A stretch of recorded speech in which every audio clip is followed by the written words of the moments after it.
नमस्कार, मी मोहिनी पवार. माझ्या YouTube channel food ब्लॉगमध्ये तुमचं स्वागत आहे. तर आज मी बनवणार आहे डाळ खिचडी. तर चला आपण साहित्य पाहू.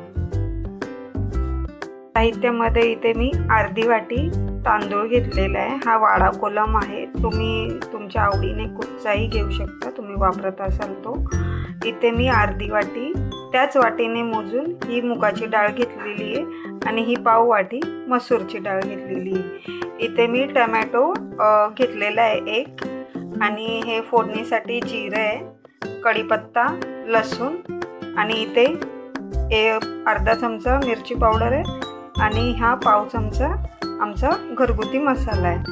मी कुकरमध्ये स्वच्छ धुवून तांदूळ, त्याच्यामध्ये हळद, मीठ आणि त्या 3 मिरच्या स्लेट करून टाकलेल्या आहेत, एक टमॅटो घातलेला आहे आणि 4 मी छोट्या लसणाच्या कळ्यासुद्धा टाकलेल्या आहेत. तर आपण याला झाकण लावून स्लो गॅसवरती याच्या 4 शिट्ट्या काढून घेऊया. तर चला करूया. हे बघा, आता मी इथे गॅस स्लो ठेवलेला आहे आणि कुकरच्या आपण 4 शिट्ट्या काढून घेऊया. हे बघा, इथे छान हे शिजलेलं आहे, मस्त मऊ. आता आपण याची फोडणी देऊयात. चला. हे बघा, इथे तेल गरम झालेलं आहे.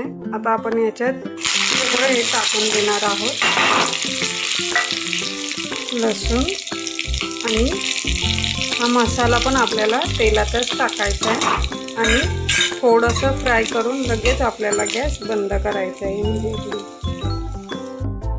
हे बघा, तयार आहे आपली डाळ खिचडी. रेसिपी आवडल्यास लाईक, शेअर आणि सबस्क्राईब.